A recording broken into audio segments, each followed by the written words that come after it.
Vamos lá então, pessoal, para o nosso terceiro vídeo. Vamos falar um pouquinho agora sobre quais são os títulos possíveis de cumprimento de sentença, os títulos executivos judiciais. O que são os títulos executivos judiciais? Quais são as características desses títulos executivos? Nós trazemos, então, como conceito, ele é um documento que atesta a existência de uma obrigação certa, líquida e exigível, que autoriza o início da prática dos atos jurisdicionais executivos. Ou seja, é um documento capaz de adentrar na fase executória, um documento capaz de ter os atos executivos. Vamos falar um pouquinho, então, sobre a característica do título executivo. Nós falamos, então, da certeza. O que significa essa certeza? Que é um título certo, ou seja, a existência da obrigação, ela é certa, ela é totalmente considerada, é um título, a existência da própria obrigação que é considerada. Tanto é que se afirma que esse título, o cumprimento, no parágrafo 5º do artigo 513, ele menciona o seguinte: o cumprimento da sentença, ele não pode ser promovido em face do fiador, do coobrigado ou do corresponsável, que não tiver participado da fase de conhecimento. O que significa isso? Significa o seguinte: esse título judicial ele foi construído durante um processo. Durante este processo, houve o exercício do contraditório. No entanto, apenas uma pessoa participou desse processo, onde esse título judicial foi construído. E somente esta pessoa pode responder no cumprimento de sentença, justamente porque foi exercido o contraditório e essa pessoa participou da formação do título. Por isso que eu não posso entrar no cumprimento de sentença contra o fiador, contra o coobrigado ou o corresponsável, justamente porque essa terceira pessoa, ainda que eventualmente exista uma responsabilidade, essa responsabilidade inicialmente ela não foi reconhecida no processo de conhecimento e não foi exercido o seu direito ao contraditório. Então, quando nós falamos da questão da certeza, esse título é certo em relação àquela pessoa que participou da fase de conhecimento, ou seja, esse título ele foi constituído judicialmente através do processo do contraditório e ele só pode ser executado em face desta pessoa que exerceu o seu contraditório dentro do procedimento. Uma outra característica que se fala é a exigibilidade, ou seja, não pode existir qualquer condição ou termo dentro deste título, ele tem que ser exigível. A sentença ela deve estar em condições de ser exigida. Muitas vezes uma sentença ela tem dentro dela uma condição, ela tem uma obrigação com um termo, uma suspensão, e somente após essa condição é que sim nós podemos adentrar na fase de cumprimento de sentença. E quando falamos também da questão da liquidez, para que a gente adentre ao cumprimento de sentença, esse título ele tem que ser líquido e certo. Por que a gente fala do líquido?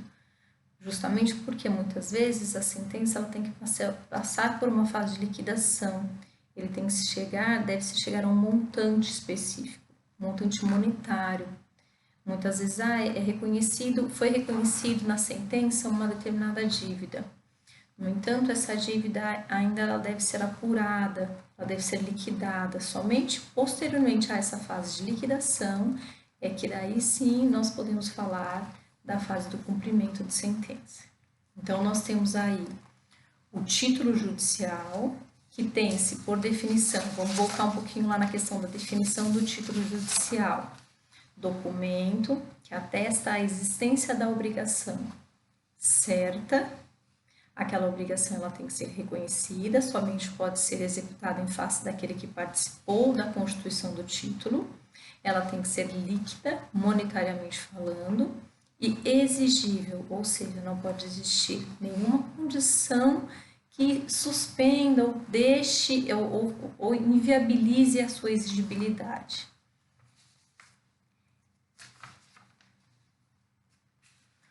O artigo 515, ele traz quais seriam as espécies de título judicial. Ele menciona lá, quando a gente fala da questão do cumprimento de sentença. São títulos executivos judiciais cujo cumprimento dar-se-á de acordo com os artigos previstos nesse título. Inciso 1º. As decisões proferidas no processo civil que reconheçam a exigibilidade de obrigação de pagar quantia certa, de fazer, de não fazer ou de entregar coisa. Esse inciso 1º, ele acabou esclarecendo um equívoco que o Código de 1973 trouxe e era uma dúvida grande dentro da doutrina e dentro da jurisprudência, onde afirmava-se que apenas as ações condenatórias eram capazes de ser objeto do cumprimento de sentença. E aqui não, aqui ele deixa bem claro, quando ele fala que reconheçam a exigibilidade da obrigação de pagar quantia, de fazer, de não fazer ou de entregar coisa, ele deixa bem claro que as ações, as decisões declaratórias, constitutivas, mandamentais e executivas lato sensu também podem ser títulos executivos judiciais, desde que elas reconheçam, conforme o próprio artigo menciona, a exigibilidade de obrigação certa, líquida e exigível de pagar quantia, de pagar quantia certa, de fazer, de não fazer ou de entregar coisa. Eu trouxe até para vocês, quando a gente fala dessa questão da certeza, exigibilidade e liquidez, essa questão da sentença declaratória, que realmente houve uma questão conflitante aí durante algum período. Eu trouxe uma decisão de um recurso especial para que vocês tenham acesso, onde o relator era o Zavascki, o recorrente era o Instituto Nacional do Seguro Social, INSS, e menciona-se ali valores indevidamente pagos a título de contribuição previdenciária. Era uma sentença declaratória que apenas declarou o direito ao crédito. Então, sentença declaratória do direito ao crédito contra a fazenda para fins de compensação. Eficácia executiva da sentença declaratória para haver a repetição do indébito por meio de precatório. No atual estágio do sistema de processo civil brasileiro, não há como insistir no dogma de que as sentenças declaratórias jamais têm eficácia executiva. O parágrafo único do artigo do CPC considera admissível a ação declaratória, ainda que tenha ocorrido violação do direito, modificando assim o padrão clássico da tutela puramente declaratória, que a tinha como tipicamente preventiva. Atualmente, portanto, o Código dá ensejo a que a sentença declaratória possa fazer juízo completo a respeito da existência e do modo de ser da relação jurídica concreta.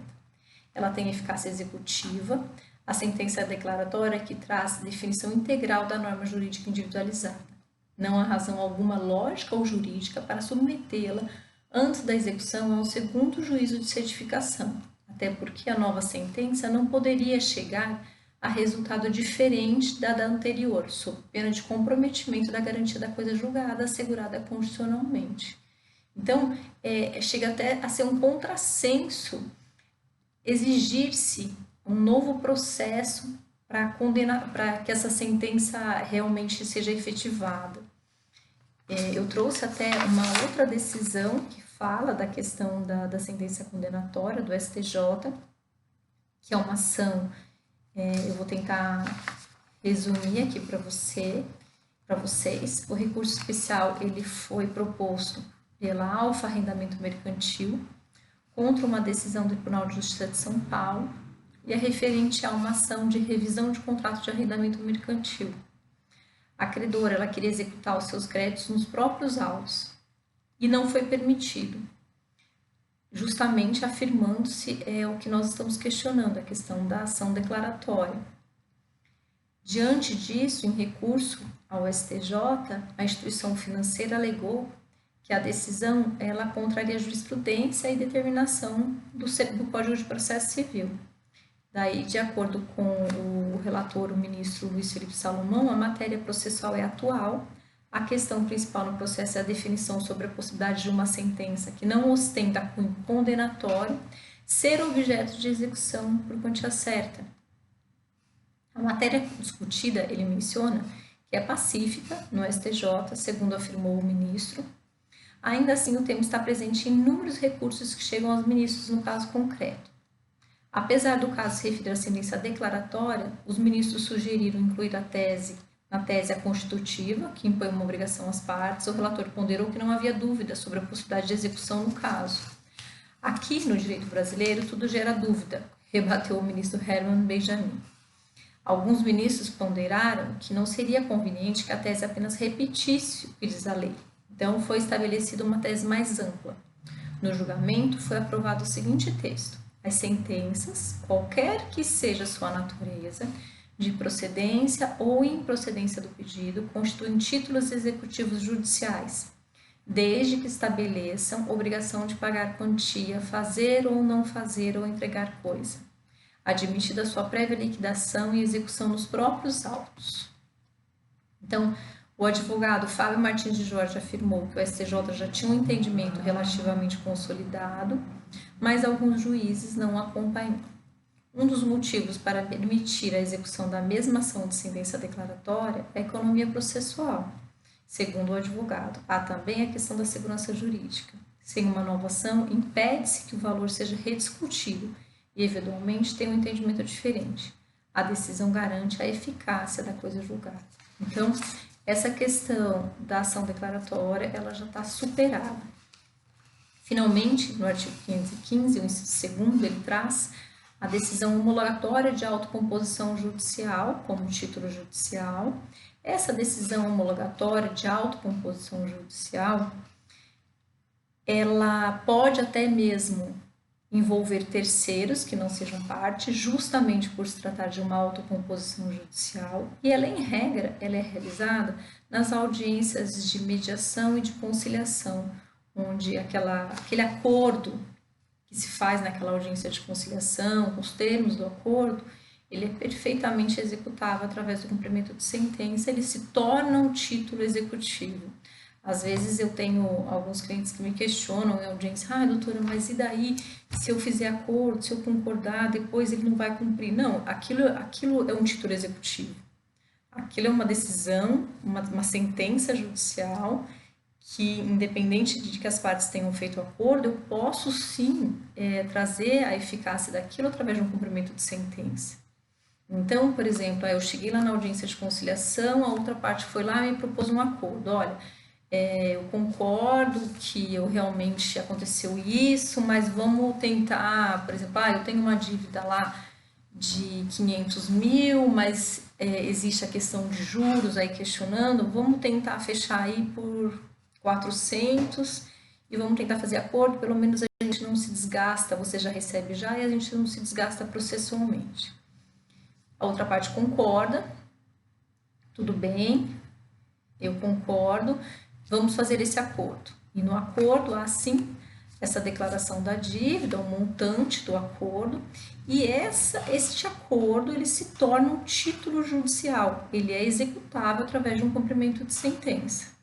Então, um dos títulos é a autocomposição judicial, que em regra ela é realizada através de conciliação ou mediação. O inciso 3º, ele prevê decisão homologatória de autocomposição extrajudicial.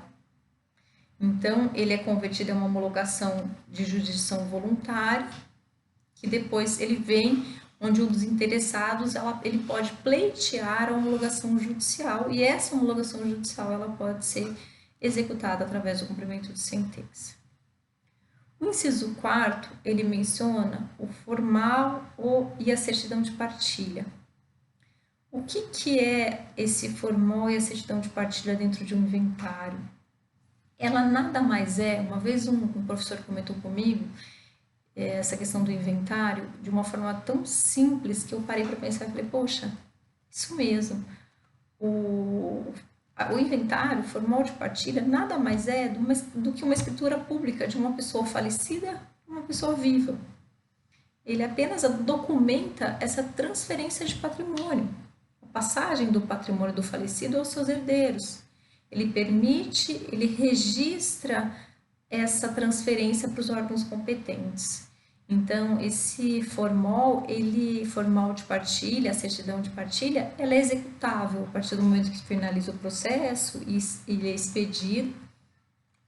É um documento que ele é executado através do cumprimento de sentença.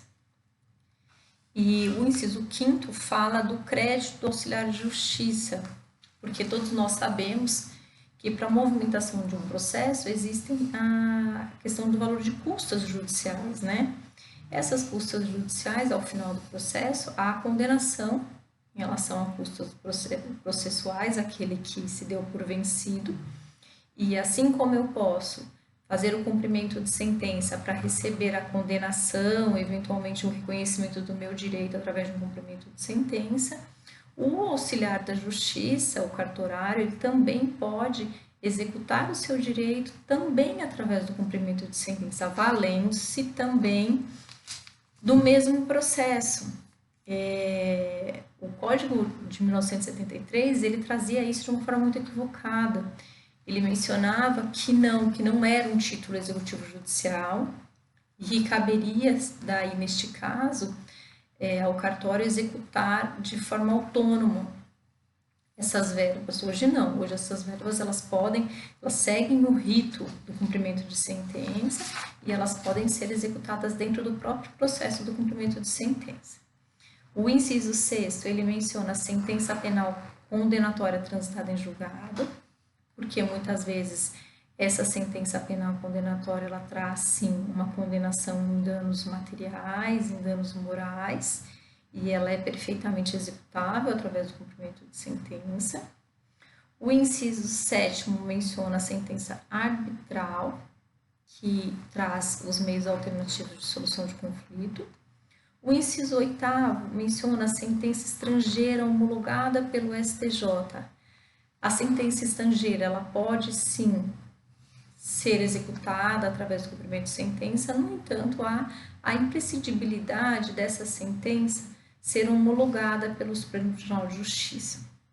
Uma exceção em relação ao divórcio consensual, que menciona que esse divórcio consensual, ele produz efeitos no Brasil independente da sua homologação. No entanto, é importante deixar claro que essa homologação, essa exceção, ela só existe quando não há filhos menores. Quando há filhos menores, ainda que o divórcio seja consensual, há imprescindibilidade sim que essa sentença seja homologada pelo STJ. Eu tive um caso concreto aqui no escritório de um cliente que se divorciou no Peru consensualmente, fizeram toda a documentação lá, e ele precisava que essa sentença fosse reconhecida aqui no Brasil, para fins jurídicos até, porque depois ele teve um outro casamento, enfim, para não ter problemas jurídicos. E esse cliente, ele tinha um filho menor, então houve sim a necessidade da homologação pela STJ da sentença para que fosse reconhecida aqui. Já o artigo 515, finalmente, no seu inciso 9º, ele fala da decisão interlocutória estrangeira após a concessão da exequatur da carta rogatória pela STJ. Também vem como título executivo. Quando a gente fala do artigo 515, os incisos 6º a 9º, há a necessidade da citação no juízo cível, justamente porque não é uma continuidade da ação. Tá bom? Então, nós falamos agora dos títulos executivos e o próximo vídeo nós vamos falar um pouquinho sobre a competência.